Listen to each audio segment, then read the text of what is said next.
Simone sat at the kitchen table. Her smooth, dark skin and long, neat braids fell over her shoulders. She had an oval-shaped face with soft, clear features, looking to be in her mid-30s.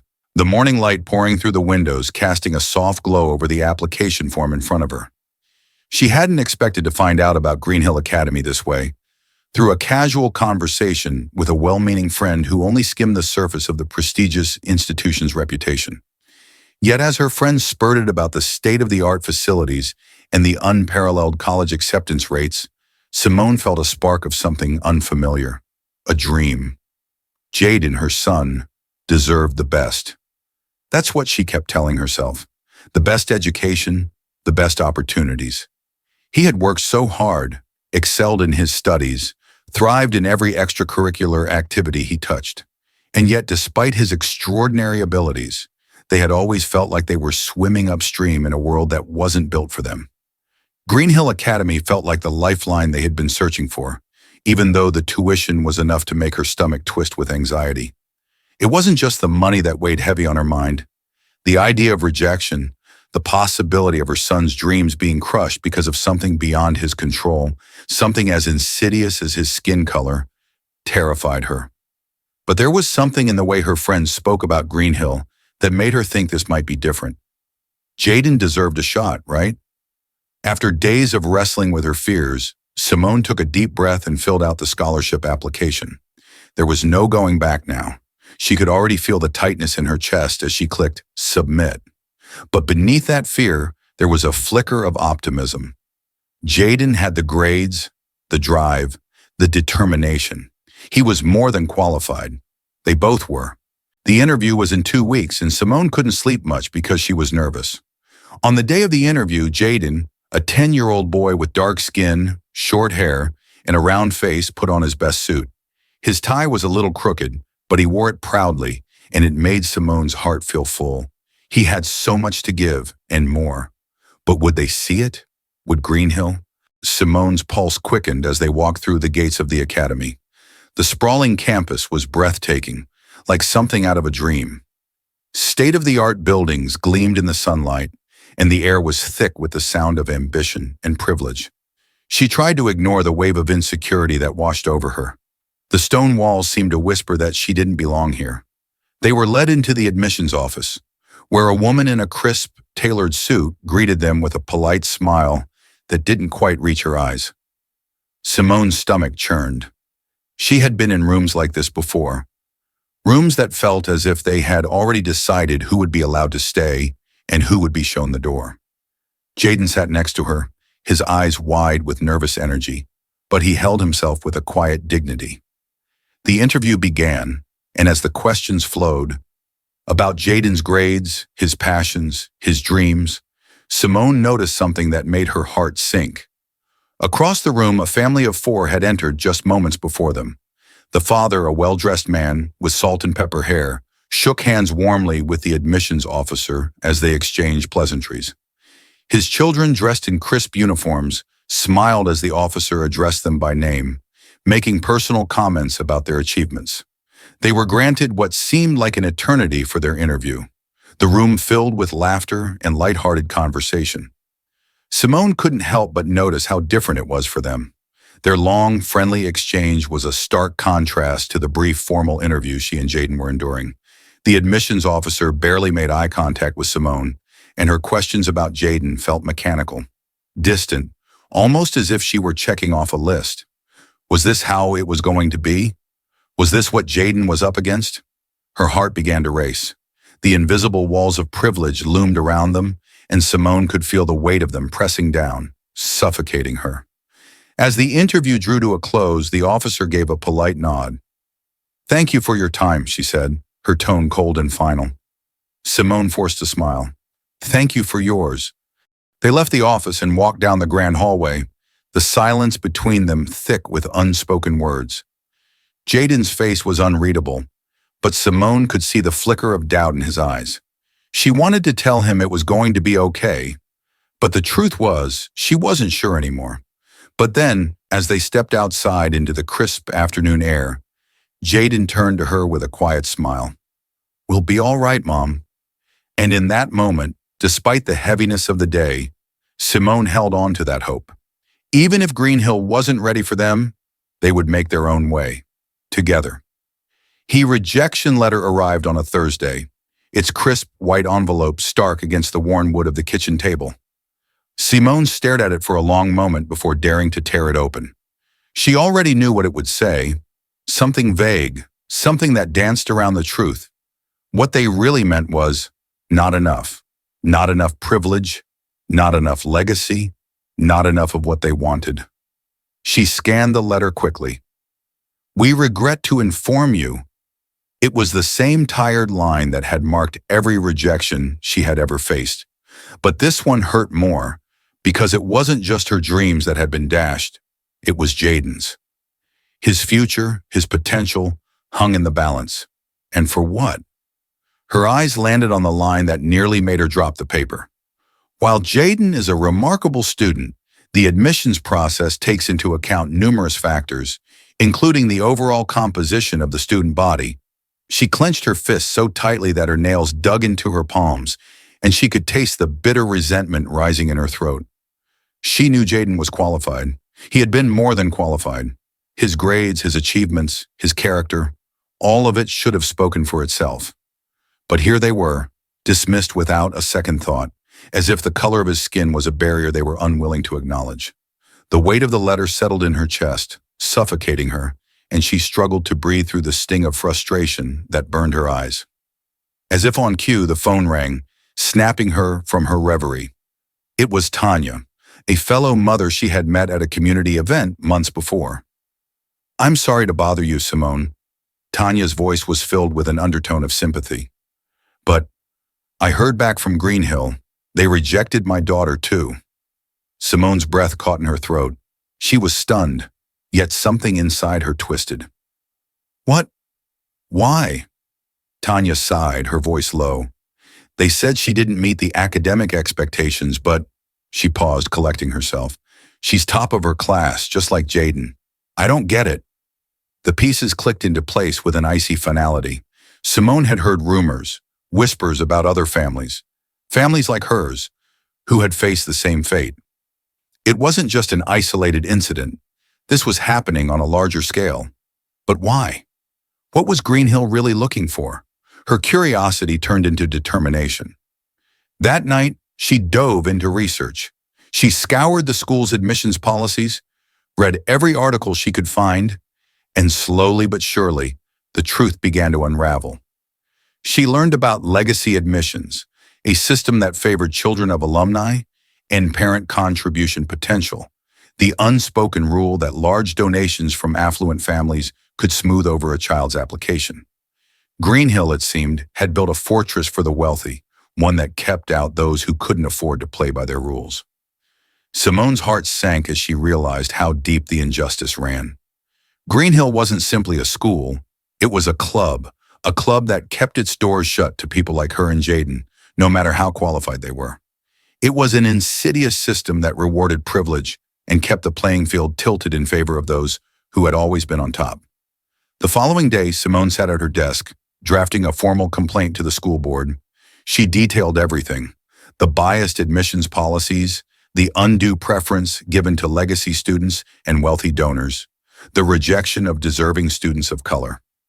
She poured every ounce of her frustration into those words, knowing it wouldn't be enough. Deep down, she knew that they wouldn't care. They never did. Sure enough, a week later, Simone received a cold, dismissive response. The school board dismissed her complaint with the kind of bureaucratic indifference she had expected. "Thank you for your feedback," the letter said. "The admissions process is complex and is designed to ensure the success of all students. No mention of bias, no mention of inequality, no acknowledgement that they were perpetuating a system that only served to widen the gap." Her anger surged, a fiery force that could not be contained. They had rejected Jaden. They had rejected the future of every child who had ever been told they weren't enough, and now they were dismissing her voice as if it was nothing more than a fleeting annoyance. But Simone was done being silent. She took to the streets. She spoke to other parents, many of whom had felt the same sting of rejection, the same silent discrimination. She organized meetings, rallies, and petitions, all with one goal: to force Green Hill to be transparent about their admissions process, to demand fairness for every child, regardless of their skin color or their bank account. Her grassroots campaign grew, one voice at a time. It was messy, it was chaotic, but it was real, and for the first time in weeks, Simone felt a glimmer of hope flicker in her chest. They couldn't ignore her forever. They couldn't silence the voices of every parent who refused to accept the injustice any longer. The campaign had taken on a life of its own.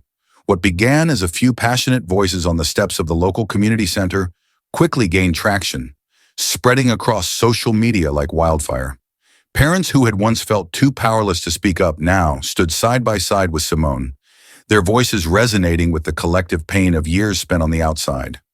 They spoke of their children, children with bright futures, children who had been dismissed because they didn't fit the mold Green Hill had carefully crafted for itself. The grassroots movement was alive, and it was growing louder by the day. But with that growth came an overwhelming wave of opposition, and it hit them with the force of a tidal wave. Simone had known this would come, but nothing could have prepared her for the vitriol that would follow. As soon as her campaign began to gain momentum, Green Hill's wealthiest families, led by Rebecca Landry, pushed back with an aggression that took Simone's breath away. Rebecca's voice was everywhere, on local news, in social media threads, at town hall meetings. She was relentless. "Simone Miller is playing the race card," she said in an interview one evening, her words dripping with disdain. "She's trying to divide our community for her own personal gain. Green Hill has always had high standards, and if her son wasn't accepted, that's no one's fault but hers." Simone's heart twisted at the words. It was a phrase she had heard too many times in her life. The accusation that she was exaggerating, that her experience of systemic racism was just a figment of her imagination, that she was somehow less deserving of the opportunities she fought for, simply because she dared to speak the truth.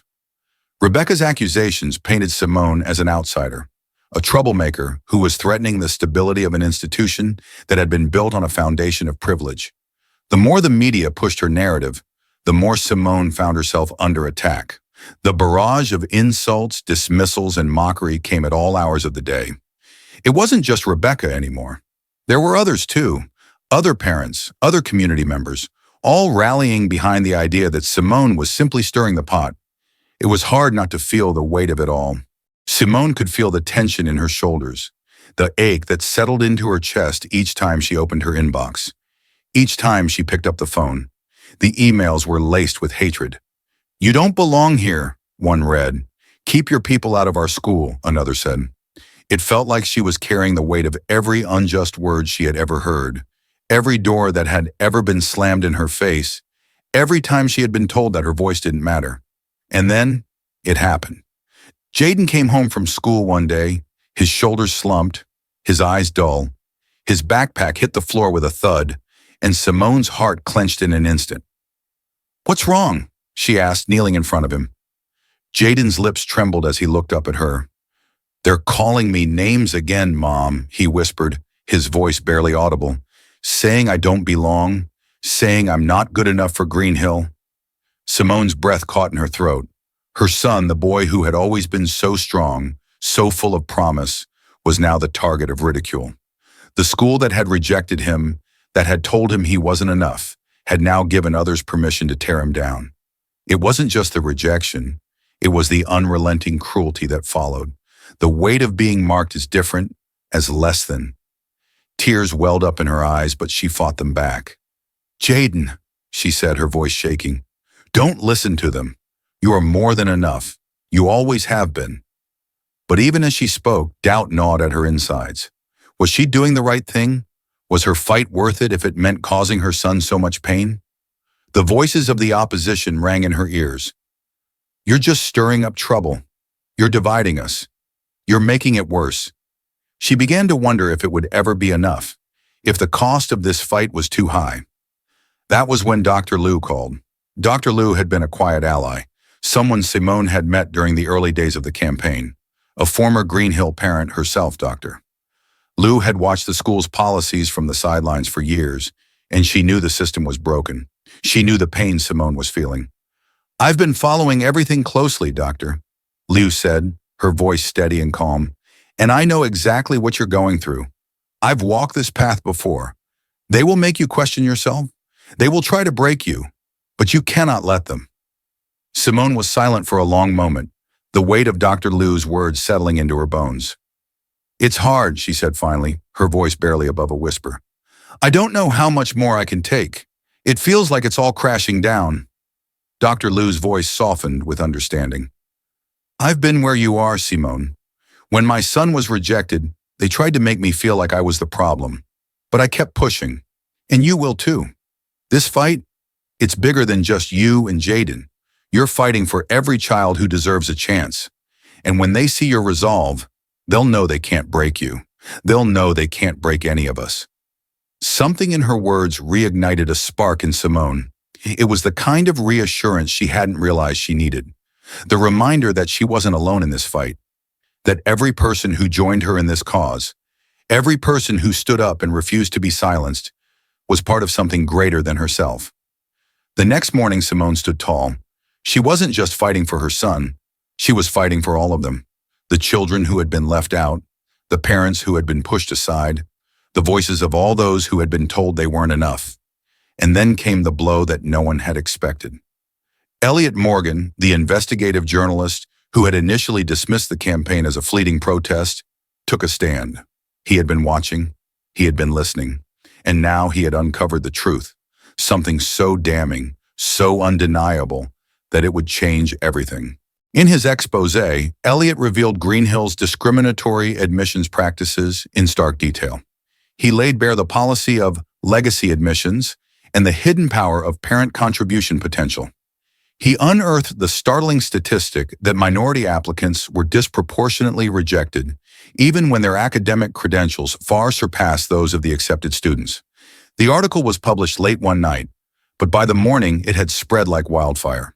Social media exploded with outrage, and news outlets clamored for interviews.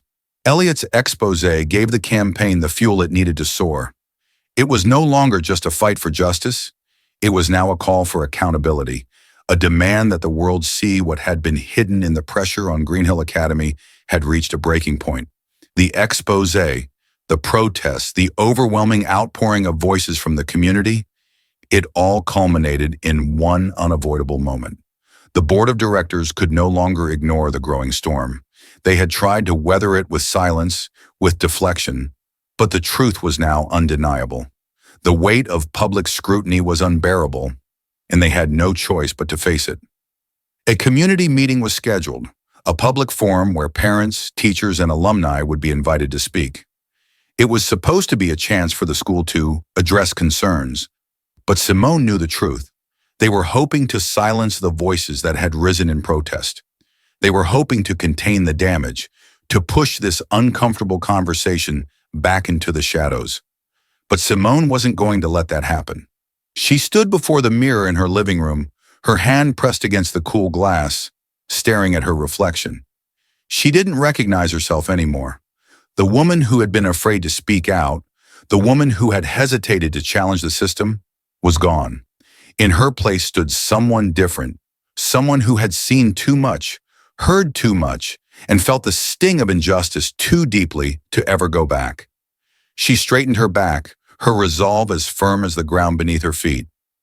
Tonight she would speak for Jaden. She would speak for every child who had ever been told they didn't belong. She would speak for the future of her son and every other child who dreamed of a better tomorrow. The evening of the meeting arrived, and the gymnasium of Greenhill Academy was packed. The air was thick with tension. Parents, teachers, alumni, and students filled the bleachers, their eyes trained on the stage where the board of directors sat in a line, their expressions tight, their silence speaking volumes. The room felt like it was holding its breath, waiting for someone to make the first move. Simone sat in the front row with Jaden beside her.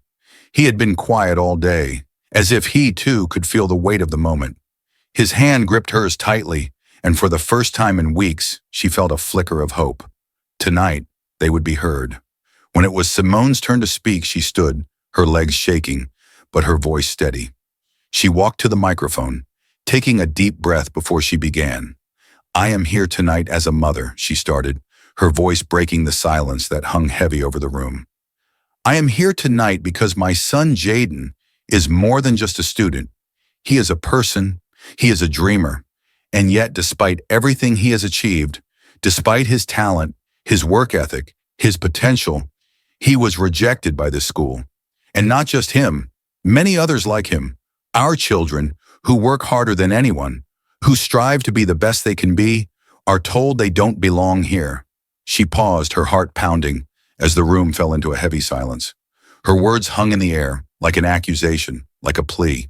We have been told time and time again that there is no place for us, no place for our children in your world.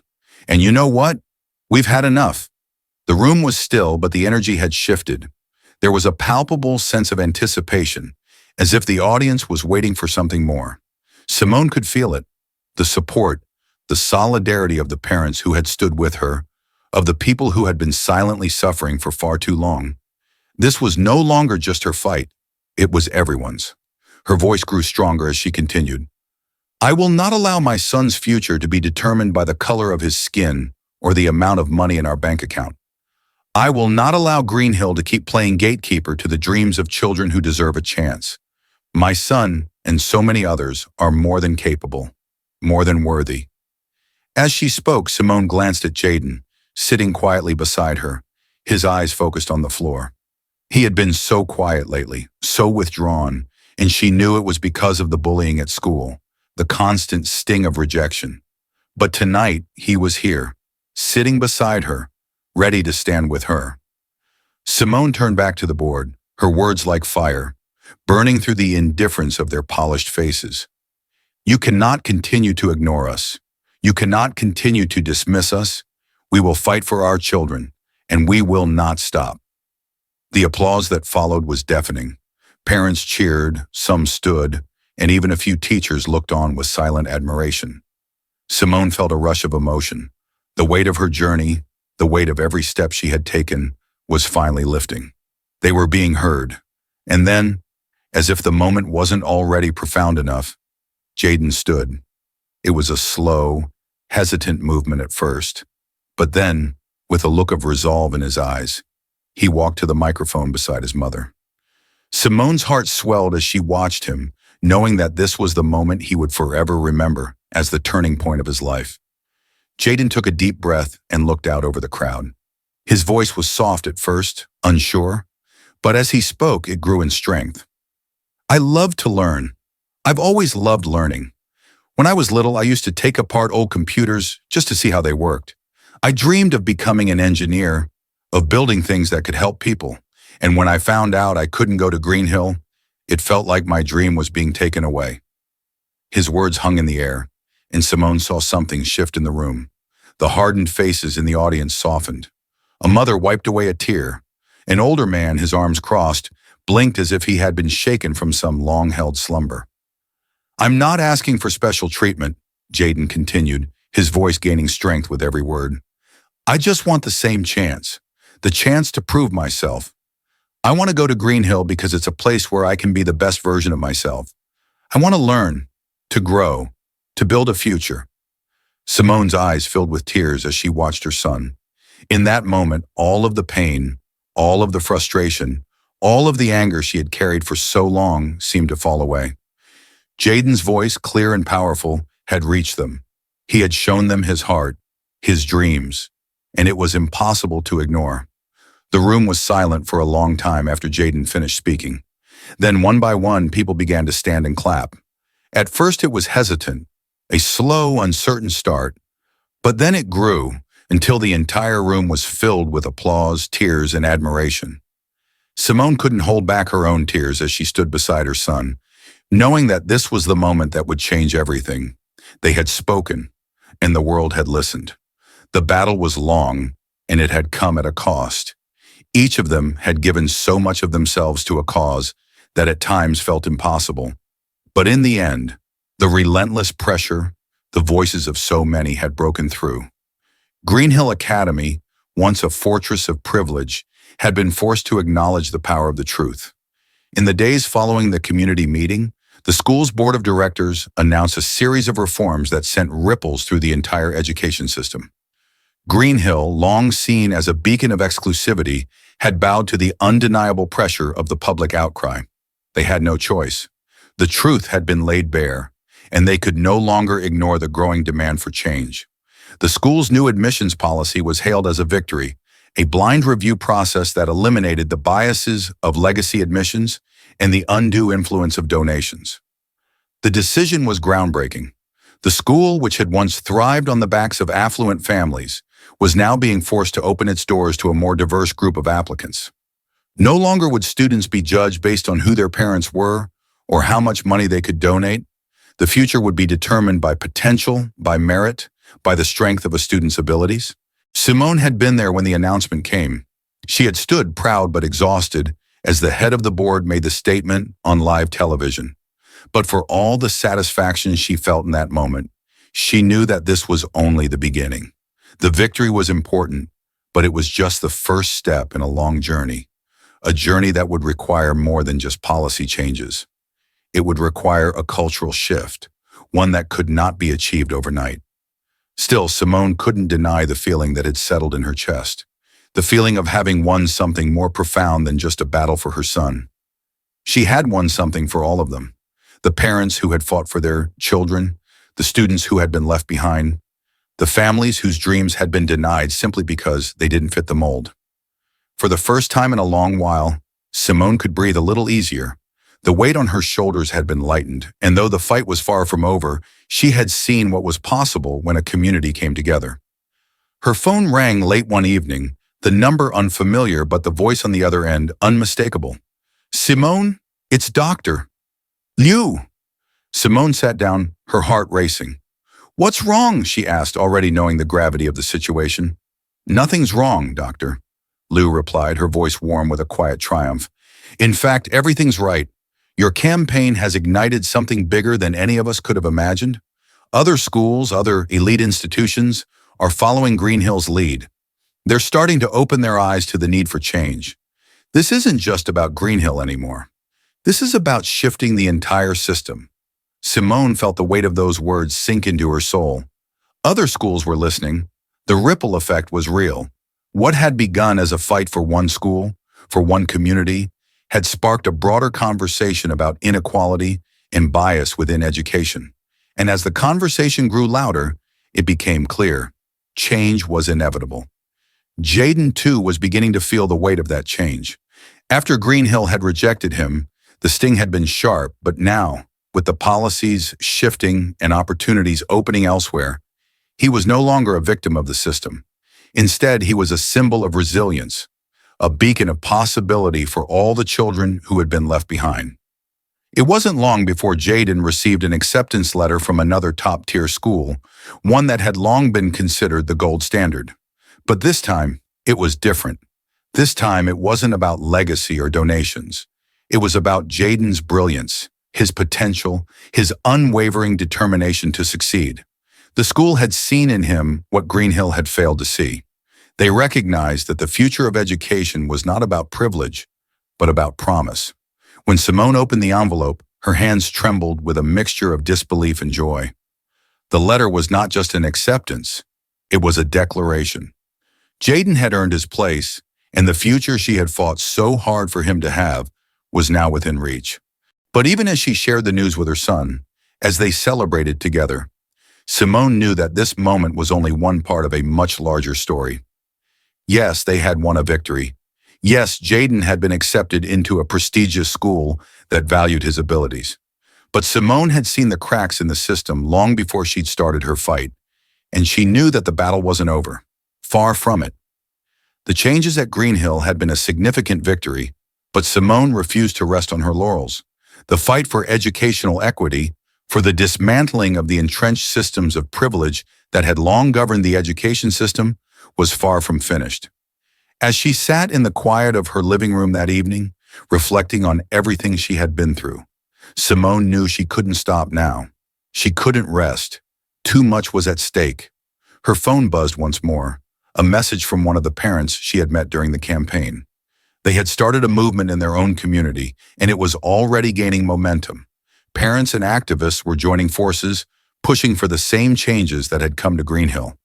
They were demanding a system that was fair, equitable, and just for all students, no matter their race, their background, or their financial resources. Simone smiled as she read the message. The work wasn't over. It was just beginning. And as she thought of all the children, like Jaden, who had been denied a chance because of an unfair system, she felt a renewed sense of purpose. She had started this journey as a mother fighting for her son's future. Now she was an advocate for every child whose potential had been hidden behind the walls of privilege.